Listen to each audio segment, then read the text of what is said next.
Nossa primeira leitura, Atos, capítulo 16. Agora Paulo junto com Silas estão lá em Filipo. São açoitados, amarrados, presos, vão parar na cadeia. Aí eles conseguem converter o carcereiro. E o carcereiro é convertido com a família toda. E é justamente nessa passagem que tem a famosa frase: atenção, crê no Senhor Jesus e sereis salvos tu e todos os de tua família. Você está preocupado com a sua família? Você está atento sobre se seu filho, seu pai, sua mãe, sua irmã estão ou não se convertendo? Você quer ser útil para a conversão deles? Então, a primeira coisa que você tem a fazer é você se converter verdadeiramente. O melhor que você pode fazer por todos em torno da sua casa é você se converter. E a sua conversão vai ser veículo para a conversão deles. Atenção, pessoal. Foi assim lá na igreja primitiva, é assim até hoje. Nosso salmo é o Salmo 137. Ó Senhor, me estendeis o vosso braço e me ajudais. Estendei o vosso braço e me ajudais a quê? A tocar as coisas nesse mundo, a me ajudar bem na escola, ajudar bem no serviço. A ajuda verdadeira de Deus é para nossa conversão e para nossa transformação e, conforme a gente viu na primeira leitura, para que isso seja estendido a todos aqueles em torno de nós. Isso sim é a verdadeira ajuda, que é dada por meio do Espírito Santo. Nosso evangelho é o capítulo 16 de João, versículos de 5 a 11, mas a gente não vai ler no texto da Canção Nova. Vamos pular para a Bíblia da Ave Maria, onde a gente tem a versão que a gente está acostumado a ler sempre. Então está aqui o texto, já destacado, um primeiro ponto fundamental, reiterando, forçando para que a gente entenda. É conveniente, convém a vós que eu vá, porque se eu não for, o Espírito Santo não virá. Então, atenção, pessoal. Não é exatamente uma tristeza Jesus ter ido embora, pelo contrário, é algo positivo. Se Jesus não fosse, o Espírito Santo não viria. E agora o ponto realmente instigante desse nosso evangelho. Quando o Espírito Santo vier, Jesus diz o quê? Jesus diz que ele convencerá o mundo a respeito do pecado, da justiça e do juízo. Atenção, 3 coisas: pecado, justiça e juízo ou julgamento, como você preferir. Aí ele fala do pecado consiste em não crer em Jesus. Atenção nesse ponto, pessoal. Esse é o mais óbvio, mais fácil, mais direto de todos os pecados que a gente está acostumado. Então pega um pecado bem grave, um assassinato, por exemplo. Imagina, isso é um super pecado, tirar a vida de alguém, ou qualquer outro pecado do tipo, grave. Quando Jesus vai definir o que é pecado, ele pula tudo isso e vai direto para um que normalmente a gente acha que não é pecado, que é não crer em Jesus. E tanto a gente acha que não é pecado, que ainda polui as nossas mentes bagunçadas a ideia de que alguém não convertido pode estar bem com Deus. Isso é fundamental entender. Não existe nada mais grave do que não acreditar em Jesus. E isso é o que Jesus se refere a pecado. O Espírito Santo é que tem que deixar isso claro e convencer a todos nós. E olha, acredite, nós, a igreja, ainda não estamos convencidos disso, por incrível que pareça. E nós não estamos convencidos naturalmente porque a gente tem essa dificuldade de se deixar guiar pelo Espírito Santo. Mas quando a gente continua e vai além da questão do pecado, ele segue para dizer: convencerá a respeito da justiça. Nossa noção de justiça, então, é mais poluída ainda, é uma tragédia. Quando a gente fala de justiça, a gente é capaz de olhar e pensar na justiça social, nos desassistidos. Não estou dizendo que isso é ruim, não estou dizendo que isso não se deva fazer, eu só estou dizendo que essa justiça humana, possível de ser feita por quem não é cristão, não é a justiça de que Jesus está falando. Agora, olha o que Jesus fala da justiça. O que para ele é justiça? Ele o convencerá a respeito da justiça, porque eu me vou para junto do Pai e vós já não me vereis. Explica isso. Como isso é possível de ser entendido? Que Jesus está falando que justiça é, ele voltar para o Pai, e dois, por consequência dele poder voltar para o Pai, nós não podermos mais vê-lo.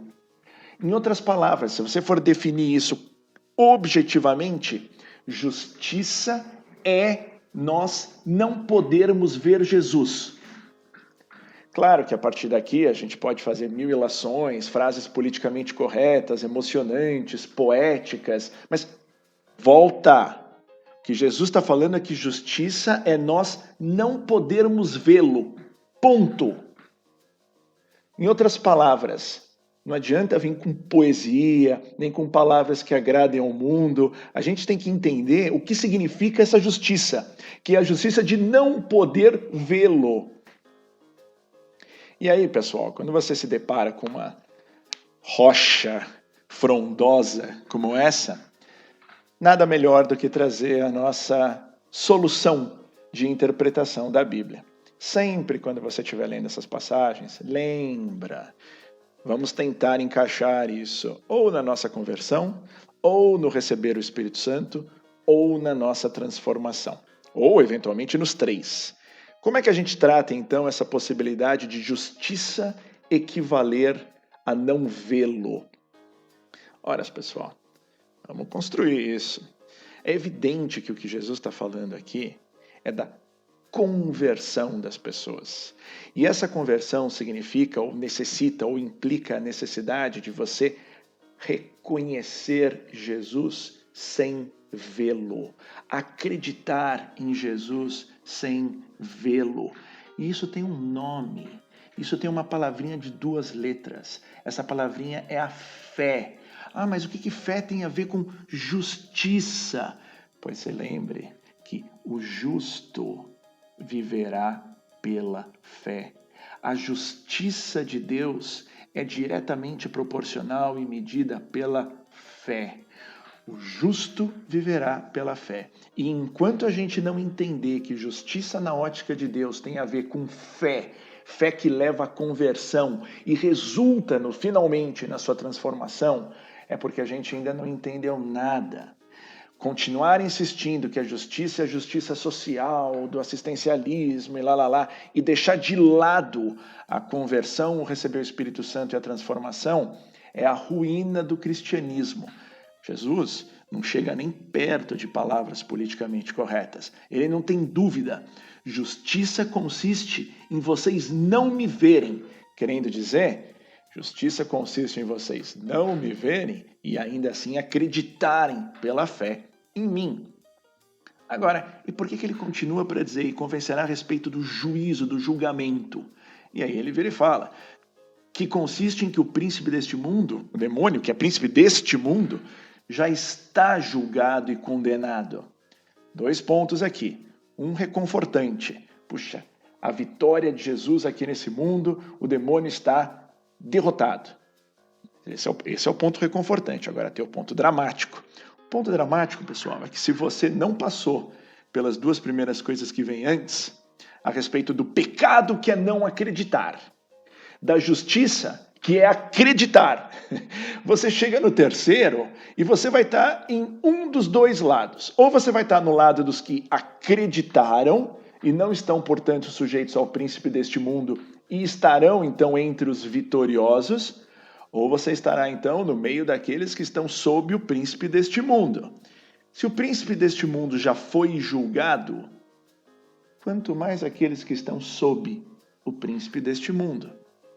Não confie num cenário em que você vai se encontrar com Deus sem ter se convertido.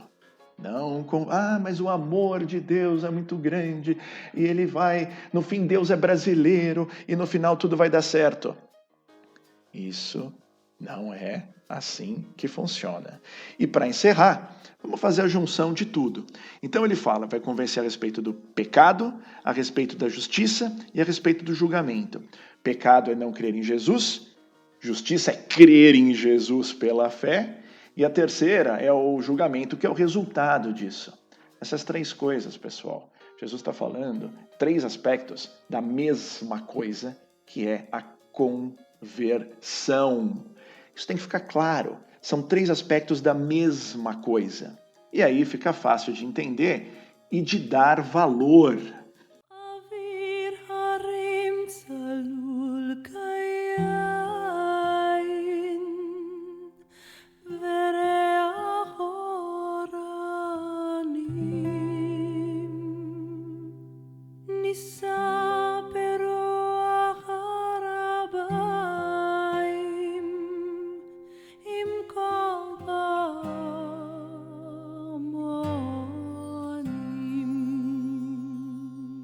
Of tardem